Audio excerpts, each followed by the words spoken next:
Okay. Hey, everybody, it's Dr. Cadwell, and we are recording as always. So just want you to know that. But it is Thursday. What is it today? September 8th, I believe. So if you're a Broncos fan, congratulations. Broncos football's back on as of tonight. So anyway, go Broncos. But all right. Well, hey, real quick, what I wanted to do today on this call was just kind of revisit some of the toxic ingredients that people are exposing themselves to on a daily basis through personal care products, and just remind you, that as you move through the Nutrimos program, obviously our objective is to educate you and empower you. It's really to give you control back and help you to understand that your health and your weight are completely under your control. And the key is that we want to turn you into a conscious liver, somebody who ultimately is making decisions about what you're eating, what you're drinking, what you're putting on your skin, what you're applying to your hair, your scalp, whatever it is, and how those things, whether you're consuming them, or applying them, could potentially create challenges with your body's function and ultimately health and ultimately weight, or can continue to help you move in the direction of living a healthy, lifestyle and living in a way that you obviously maintain control of your weight and everything else. So I'm going to revisit some things on these things to just kind of share with you, just so you know. But first thing is parabens. Is you want to avoid things that have parabens in them, based, in my opinion, just based on the simple fact that parabens come from petroleum. So they're basically derived from petro, the stuff that you put in your gas tank or oil type products, okay, and gas or car oil type stuff. So anyway, they come from petroleum. They are common preservatives too, and they will oftentimes and have been known to mimic estrogen, and have been found to be associated with tumors of the breast. So that's a big reason, in my opinion, especially if you're a woman, why you would want to avoid this. And what I've always told women is that some of the most common offenders for you women in terms of hormone and neurotransmitter disruptors are the personal care products that you use on a daily basis. So finding good, clean products that are paraben-free is really important. Parabens have been associated with a lot of allergic type reactions, skin rashes, and as I just said, a lot of abnormal hormonal effects. And they can actually have abnormal hormonal effects based on some of the literature with male babies, and some of you that have children are applying some of these products that have these things to your kids on a daily basis. So, this information is not only for you, but it's obviously so that you can utilize this knowledge with your family as well. Fragrances, so products that have added fragrances. A lot of the personal care products that we use contain fragrances, or that are sold out there that people use contain fragrances. And a fragrance can have, when they use the word fragrance, just know that fragrances can have up to 4,000 different chemicals. There's 4,000 separate chemicals that can be used, which, by the way, the FDA doesn't require manufacturers to list, all right? So when you see something that has added fragrances, the FDA doesn't require the manufacturers of these products to list any of those 4,000 potential chemicals that can be used to achieve that fragrance.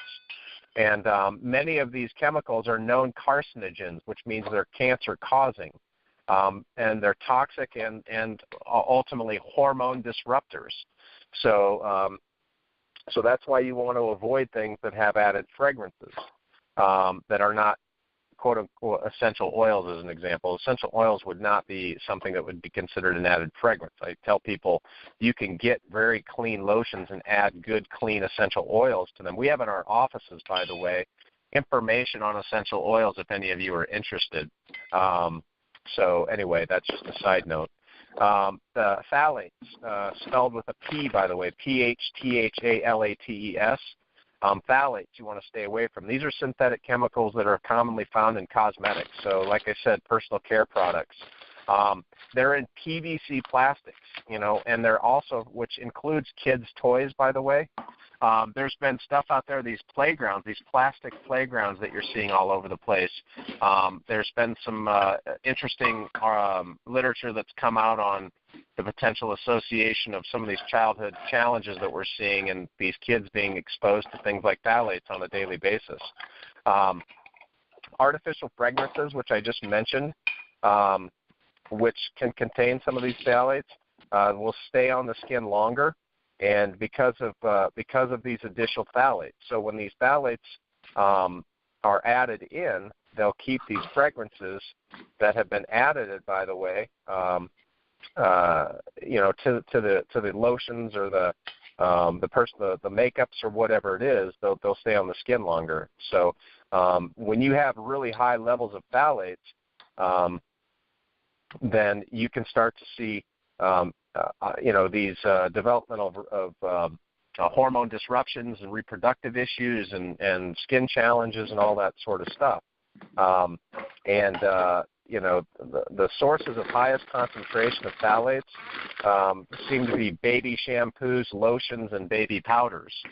So once again, for some of you that have younger children that are still in the house, you want to make sure, or even babies for that matter, you want to be very, very confident that you're not applying something to your child's skin that has these phthalates in them. There's something called sodium lauryl sulfate.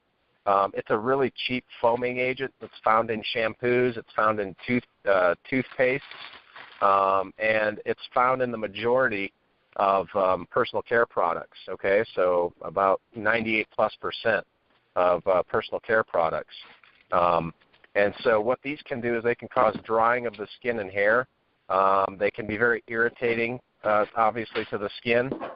They can be eye irritants, and when they're combined with other chemicals, can produce carcinogenic effects or carcinogenic-type substances within the body. And that's usually what happens is these things get combined with other chemicals in products, and ultimately you start to develop all these challenges, okay? Mineral oils. Mineral oils are frequently petroleum-derived as well, just like the parabens. So you want to really make sure that if you're getting exposure of mineral oils that you maybe look at making an alternative and you go to something that's got essential oils instead, okay? But they're very cheap and they're a dangerous alternative to natural type oils like essential oils. So I would get away from these. Mineral oils can really accelerate free radical damage, which free radicals are basically a byproduct of the oxygenation process. So the fact that we all breathe oxygen on a daily basis is a part of the air that we bring in.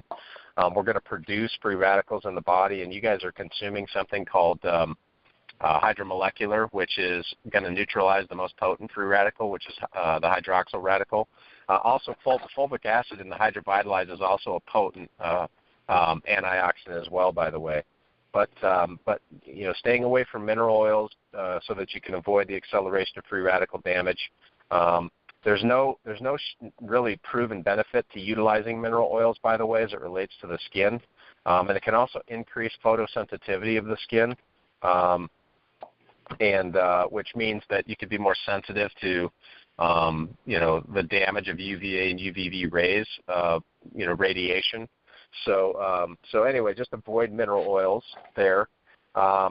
There's things that are called carrier oils, which are solvent extracted. So solvent extracted carrier oils, which require an extraction process utilizing extremely high temperatures, high heat, usually above boiling, and usually a chemical called hexane, which is used to obtain the oil from plant materials.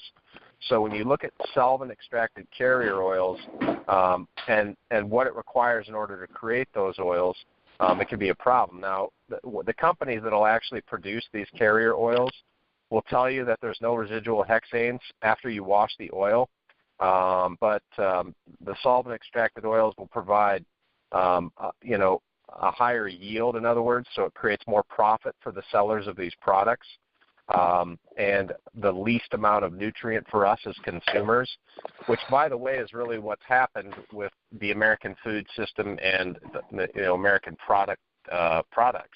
I've said a lot in the past, American food, the American diet, and the American production of personal care products has really promoted a lot of the health challenges that we see in people, including weight issues.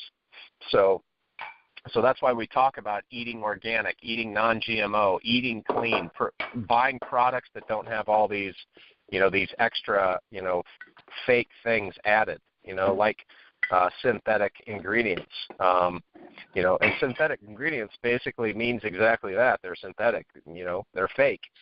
They're chemical, they're unnatural, they're unrecognizable by the body. So the body can't even utilize these things, so it starts to affect functionality of the body. Some of them become mimic certain things within the body, which then starts to create problems, which is really why you want to stay away from them, okay?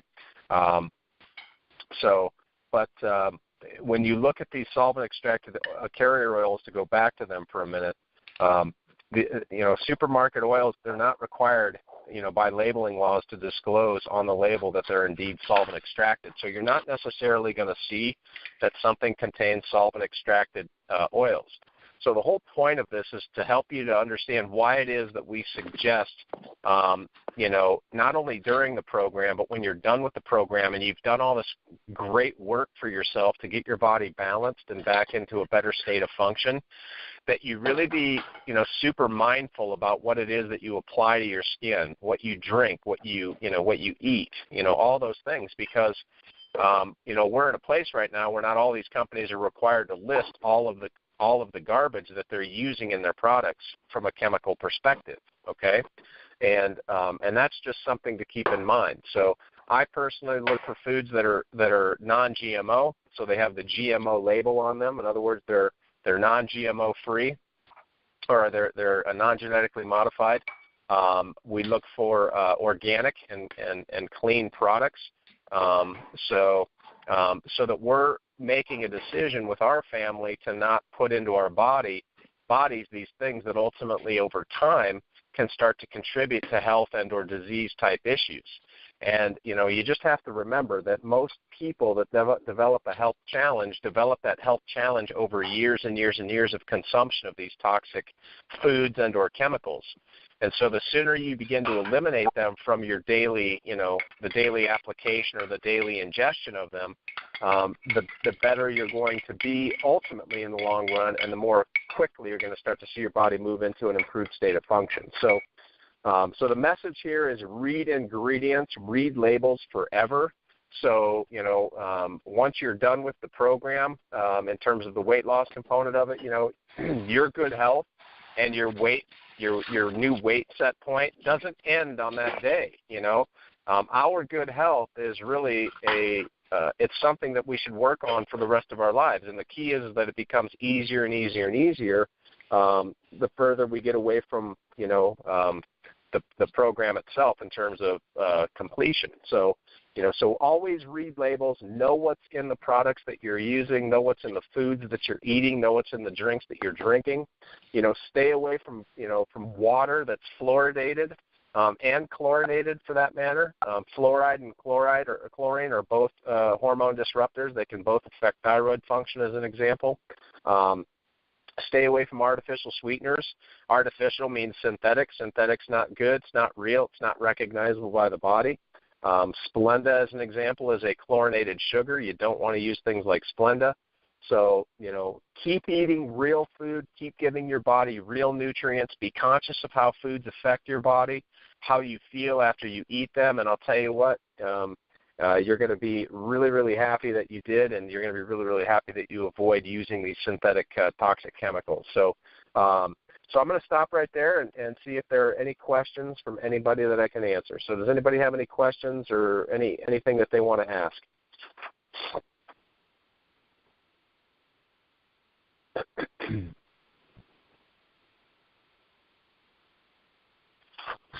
Okay. Well, I am not going to keep anybody. I'm not going to keep you guys long today. I just wanted to go over these toxic chemicals. Be mindful. Make sure that you're reading labels forever, and keep up the good work, everybody. I'm so proud of everybody. It's really amazing the stories I get to hear. And by the way, listen to the radio show this weekend. Marianne has got an amazing, amazing story. Marianne is 65 years young. Says she feels better than she's felt in 30-plus years. She's lost almost 50 pounds. She's right about 49 pounds. She's eliminated drugs, and she's reduced most every other one that she's on. She is absolutely incredible and has such a great story. So listen to that show this Saturday at from 8 a.m. to 9 a.m. on 760 a.m., and I think you'll be very, very inspired to hear what Marianne has to say. So you guys have a great week. Thank you for everything. We appreciate you. We appreciate the opportunity to help you guys. Go Broncos, and we'll talk to you next week. Bye-bye.